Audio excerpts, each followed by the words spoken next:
51% das dívidas em atraso registradas no Brasil são com bancos e outras instituições financeiras. Depois vem o comércio, seguido por gastos com telefonia, TV por assinatura, internet, água e luz.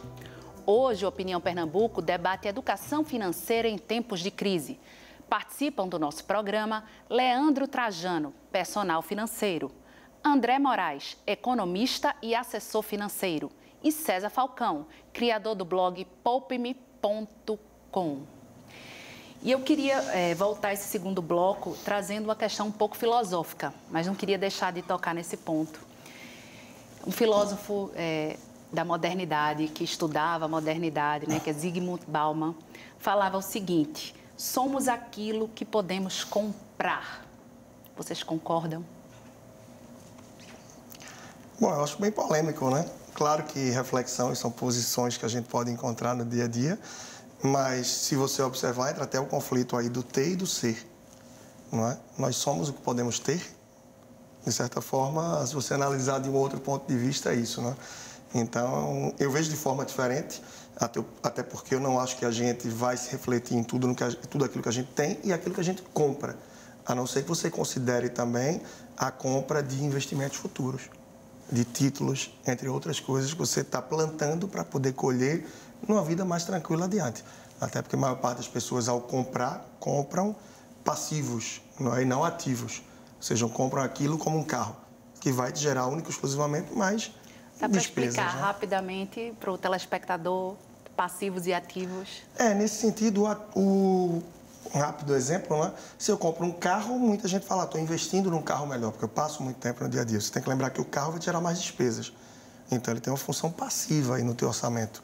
Não é? E a partir do momento que você investe, você pode estar investindo num terreno que você vai alugar para um canteiro de obra, ele vai ter uma função ativa para você. Algo que vai vai estar te gerando dinheiro. Isso, rendimento, lucros, né? De uma forma sintética aí seria nesse sentido. E no dia a dia as pessoas optam mais por comprar algo que vai ter o sentido passivo na vida. Então eu discordo, de resumo aí, da função dele. Vocês também discordam? Eu acho que foi mais uma crítica do filósofo, sociólogo polonês do que uma afirmação, né? Na verdade, nós somos aquilo que fazemos entre acordar e dormir. Então, a gente é resultado das nossas ações e das nossas experiências, de como a gente gasta o nosso tempo. Se nós gastamos nosso tempo em troca de um trabalho de dinheiro, a gente pega esse dinheiro para comprar coisas, a gente está trocando nosso tempo por coisas, então a gente é nosso tempo, a gente está transformando nós em coisas, ou em bens materiais. Acho que foi esse sentido que o filósofo quis passar. André, os brasileiros financeiramente alfabetizados, eu estou chamando assim, não sei nem se é o termo certo, mas eu estou querendo ser didática, são um pesadelo para os bancos hoje? Eu não diria que sejam pesadelos para os bancos, né? Até porque os bancos lucram muito com isso. Então, assim, é um pesadelo para a vida da própria pessoa, né? Pessoa que não sabe bem utilizar questões de cartão de crédito, de limites. Não, desculpa, eu te perguntei os financeiramente educados, os que sabem como investir, como poupar, acho que eu não fui clara. Eles são o terror para os bancos, essas pessoas que sabem como investir o dinheiro delas? Bom, os bancos também ganham com essas pessoas, né? Então, por mais que você saiba escolher bons produtos, eles também, não é que seja o terror, não, mas digamos que são pessoas que vão procurar mais opções, como a gente vê hoje. Né? A gente tinha uma cultura muito forte de se investir só em banco. Né? E hoje a gente já vê que isso está mudando. E está mudando bem rápido. Né? Porque antes, o que a gente tinha de bancos, hoje a gente já tem corretoras que tem uma plataforma de investimento que a gente chama até de shopping financeiro, né? E que está oferecendo os mesmos produtos dos bancos, só que com taxas até melhores. Então, assim, realmente, as pessoas educadamente financeiras, elas vão saber barganhar melhor. né? Vão Dificilmente elas vão cair numa taxa ruim, né? Dificilmente elas vão permanecer num determinado banco só por conta de detalhes. Porque é Prime, porque tem um nome porque é na Prime, praça. exato, Que hoje a gente tem muitas opções. Ô, Leandro, e outra coisa, os juros do cartão de crédito. Quando a gente não consegue pagar o valor total e aí paga aquele valor mínimo, houve mudanças agora recentemente, já para minimizar essa questão de endividamento, não é? Isso. Mas continua sendo uma cilada financeira muito grande, cair no endividamento com dinheiro de plástico? É uma questão bem polêmica, né? Porque se você sabe usar bem o cartão de crédito, você pode ter ele como amigo. Para quem não sabe usar bem o cartão de crédito, é um vilão. Então, é também aí uma faca de dois gumes, literalmente, né? Tem muita gente que sabe usar de forma positiva, usar o parcelamento a favor para aliviar ali no seu fluxo de saída de pagamentos, né? No seu fluxo de caixa, para que não pese tanto um mês. E tem pessoas que usam o cartão como uma extensão do salário, uma extensão de renda. Para juntar milhas também, viajar... Para juntar milhas, só que uma coisa que eu falo muito, Ana, é que tem pessoas que querem juntar milhas e compram até o pãozinho da padaria no cartão. Se depois conseguem pagar essa fatura no total, tá ótimo, super tranquilo. Mas tem pessoas que pagam tudo e chegam à altura do mês que já não querem nem ver a fatura, por medo de quanto vai dar. Mas ela vai chegar. E quando chega, você está lá, milionário com LH, né? Você está juntando uma porção de milhas, mas na hora de viajar, você possivelmente não vai estar com um recurso para uma hospedagem, para uns passeios. Então, assim, essa ânsia de ganhar as milhas, que se gerou por muita gente no mercado aí brasileiro e tudo isso, faz com que muitas vezes as pessoas não tenham recurso. E que milhas vencidas no Brasil ano passado, salvo engano, o número está em torno de 12 bilhões de milhas vencidas. Ou seja, as pessoas acumulam, mas não têm controle, um domínio de quanto estão vencendo. Não tem controle nem para ir resgatar a milha, né? E que muitas vezes não precisa nem resgatar, você pode botar como combustível no carro, trocar por um eletrodoméstico que precisa, por uma viagem menor, não é um pacote, tem tanta coisa que pode fazer, mas ainda falta essa conexão e essa agilidade. As milhas vencem e isso é muito bom para os bancos, para as companhias aéreas. Então, termina que o cartão de crédito vai nisso também. E é uma das principais causas de endividamento hoje dos brasileiros, claramente.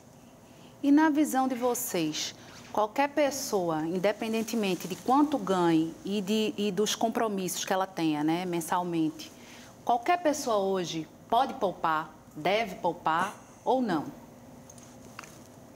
O ideal é que sim, né? Mesmo que seja um pequeno valor, mas o ideal é que tente, né? Evidentemente que para quem ganha mais é mais fácil de poupar do que para quem tem um salário mais reduzido, né? Quem tem uma renda menor. Mas o ideal é que você poupe, porque esse pouquinho é que vai fazer a diferença no longo prazo, né? Depende muito de situações e situações, né? Para uma pessoa que está com um cônjuge sem emprego, sem renda, fica difícil você falar que você tem que poupar, né? Mas digamos que você esteja com uma renda estável, familiar, diria que o ideal seria você conseguir juntar pelo menos 10% do que você ganha. Se você não junta 10%, num salário mínimo daria R$100 mais ou menos. Se você não junta 10% do que ganha, você está vivendo um pouco acima do seu... Isso é o que vocês tecnicamente chamam de reserva de emergência? São esses 10%? Não, a reserva de emergência, na verdade, é um valor que você já tem guardado em algum local, tá? Essa reserva ela é calculada em número de meses. Por exemplo, se o meu custo de vida é de R$1.000 por mês, eu tenho R$3.000 guardados numa reserva, eu tenho 3 meses de reserva. Então, a reserva de emergência ela é calculada em meses. É quanto você precisa no mês, dividido, quanto você tem guardado, dividido pelo quanto você precisa por mês. A reserva é o seguinte, se você parar de ter qualquer renda nesse momento, quantos meses você consegue sobreviver sem renda nenhuma, sem seu salário? Esse é o valor da sua reserva. E o ideal é que essa reserva dê para eu sobreviver quanto tempo? 3 meses é o que vocês calculam? Depende de cada situação? Bom, depende, na minha visão, depende do perfil, não é também da pessoa, né? De certa estabilidade que vai ter. Tem casais onde os dois são funcionários públicos e já têm um hábito de poupar Então, você pode estimar ela de uma forma mais enxuta, né? Muitos profissionais, muitos colegas de trabalho dizem que 6 meses é o suficiente. Eu já acho que é, assim, uma reserva bem razoável. Mas, no contexto atual, de modo geral, recomenda bastante gente 12 meses. É bastante desafiador. Mas aí, mais uma vez, vai depender do perfil. Mas 12 meses num cenário onde, se a pessoa perde o emprego, por exemplo, que é uma das razões pela qual a reserva de emergência é importante, questão de doença, desemprego, redução de renda, você já não consegue se recolocar tão facilmente, não é? Com 3, 4, 5, 6 meses como antes. Então, a reserva de 6 meses, pode ser que rapidamente você já se encontre em apuros. Então, vai depender do perfil, mas ela, de modo geral, na minha visão, oscila entre os 6 e 12 meses. E aí ele falou de casais. Aí, pegando esse gancho de casais, sei que você também tem um trabalho voltado para os casais, né? Você aconselhamento. O parceiro tem sempre que saber quanto é que o outro ganha. É obrigatório, na opinião de vocês? Na minha opinião... É uma questão complicada, né? Na minha opinião, sim. Inclusive, o planejamento financeiro deveria ser feito em conjunto. Para mim, existem poucos casos em que um não deve saber quanto o outro ganha. Exemplos... Se o seu marido é jogador de futebol, ganha 100 mil reais por mês, 200 mil por mês, e você ganha um salário mínimo, talvez não seja necessário ter esse tipo de discussão em casa. Agora, se a renda não for 10 vezes superior um do outro, acho que sim, tem que juntar, tem que fazer o planejamento do casal em conjunto. Não adianta um poupar dinheiro, o outro não poupar, não adianta um se esforçar para comprar um imóvel, o outro não se esforçar, um ter reserva de emergência, o outro não ter. Eu acho que tem que... Uma das coisas básicas de finanças para casais é essa junção dos orçamentos, junção das rendas, né? E isso é raro. E se um parceiro fizer uma compra de algo bem caro e não falar para o outro? É uma traição financeira? Pode ser considerada uma traição financeira? Infidelidade financeira, né? É um termo que se usa muito, né? E é engraçado que numa pesquisa recente estava se dizendo que tem muitas mulheres que consideram isso, principalmente o lado feminino, até pior do que uma traição sexual. Então é interessante. E aí eu comecei a transitando no meio, vendo que é uma coisa mais das mulheres. Os homens viam muito de outra forma, mas é uma infidelidade financeira sim, e acontece. Por mais que eu sou a favor também de que deve ter ali o orçamento em comum, mas cada um pode ter sua liberdade também, para que não seja tão aberto a ponto de Dia dos Namorados, ou uma data comemorativa de casamento, ou alguma coisa do tipo, e já apita lá no celular do outro que comprou, fez a compra. Aí, no momento desse que a gente tá, você gastou tanto com um presente para mim, não precisava. Aí, poxa vida, eu fui te dar um presente. O romantismo... Então algumas coisas têm que ter um mínimo de reserva, mas é como o César falou, eu acho que deve se remar para o mesmo lado. Deve se remar para o mesmo lado. Como é que você quer mudar a realidade financeira de um casal se um está ali à margem e o outro totalmente dedicado? Então, você está correndo com aquele balãozinho nas costas, né? Quando está juntos ali, eu acho que o negócio é muito mais forte e tem muito mais velocidade de chegada nos objetivos que aquele casal tem, objetivos em comum. Até porque no casal vão ter objetivos em comum e cada um vai ter também o seu objetivo. E ter esse respeito, ter essa conversa de alinhamento, volta lá para o primeiro ponto que você nos perguntava, sobre o tabu de falar de dinheiro. E hoje é um tabu muito grande entre os casais. Exato. E aí, depois do casamento, podem vir os filhos. E aí, quando vem os filhos, que eles veem os pais crescendo, sempre no vermelho, sempre acumulando dívidas, sempre falando que estão sem dinheiro, eles vão crescer achando que é normal isso, viver no vermelho, André, na sua opinião? Pois é um tema que realmente precisa ser trazido mais para dentro de casa, né? E uma coisa que eu acho principal, além de trazer as crianças para participar também do planejamento, é a coisa do exemplo, né?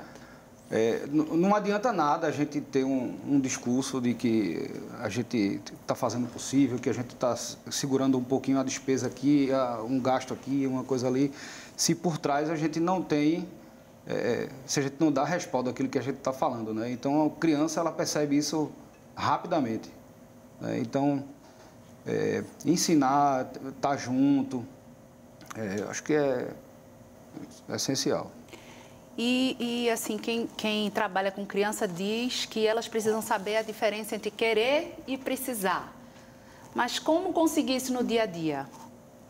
Como conseguir que as crianças façam essa diferenciação? Eu acho que nem adulto, às vezes até adulto tem dificuldade. Eu acho que tem um pouco a ver com o que o André falou, que é... Vamos responder no próximo bloco? Beleza. Mais um intervalo curto e a gente volta já. Hoje com o tema Educação Financeira em Tempos de Crise.